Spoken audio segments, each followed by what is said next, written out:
বন্ধ করা হয়েছে রাস্তা, জ্বালানো হয়েছে আগুন। ইসরায়েলের সময় মঙ্গলবার রাতে তেল আবিবের রাজপথে জড়ো হয় হাজারো মানুষ। যানবাহন চলাচল বন্ধ করে প্রধানমন্ত্রীর বিরুদ্ধে সরব তারা। যুদ্ধবিরতি ভঙ্গ করে শত শত ফিলিস্তিনির প্রাণ কেড়ে নেয়ায় নেতানিয়াহুর বিরুদ্ধে ফুঁসে উঠেছে পুরো ইসরায়েল। প্রশ্ন তুলেছে দেশের গণতন্ত্র নিয়ে। ইসরায়েলের উপর দীর্ঘদিন ধরে শাসন কায়েম রেখেছে নেতানিয়াহু। দেশের গণতন্ত্র পুরো ধ্বংস করে দিয়েছে।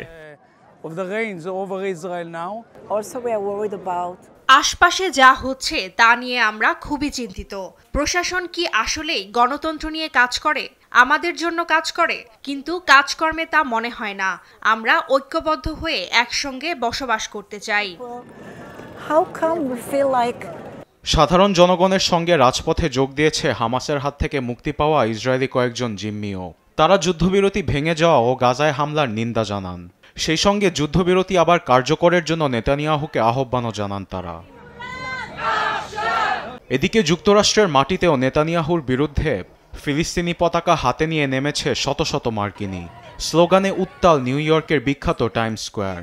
কেউ কেউ আবার ইসরায়েলের উপর অস্ত্র সরবরাহের নিষেধাজ্ঞা কার্যকরের জন্য স্লোগান দিচ্ছেন। মাত্র কিছুদিন হলো ইসরায়েলিরা যুদ্ধবিরতিতে সম্মত হয়েছে, এর মাঝেই তারা 400 জনের প্রাণ কেড়ে নিল। এত বর্বর কিভাবে হতে পারে তারা? সেখানে কোনো খাবার, পানি, বিদ্যুৎ, চিকিৎসা কিছুই নেই। যুদ্ধবিরতির মাঝেও এগুলো বন্ধ করে রেখেছে। তার উপর এমন ভয়াবহ বিমান হামলা চালিয়ে এত প্রাণ কেড়ে নিয়েছে। আর ট্রাম্প এসবের জন্য দিচ্ছেন সবুজ সংকেত। এটা জাতিগত নিধনের সুস্পষ্ট উদাহরণ। গাজায় হামলা ও যুদ্ধবিরতি লঙ্ঘনের প্রতিবাদে প্যারিসের রাজপথে সরব ফরাসিরা। ইসরায়েলি পণ্য বয়কটের পাশাপাশি নেতানিয়াহুকে খুনি ও দেশটির উপর নিষেধাজ্ঞা দেওয়ার দাবিতে স্লোগান দিচ্ছে শতাধিক মানুষ। পাশাপাশি নেতানিয়াহুর অমানবিকতা দেখে বসে নেই ফিলিস্তিনের প্রতিবেশী দেশ জর্ডানও। ইসরায়েলি হামলায় নারী ও শিশু হত্যার মতো অপকর্মে বিচার চেয়েছে জর্ডানিরা। আরবেল আফসার, নিউজ ডেস্ক, দেশ টিভি।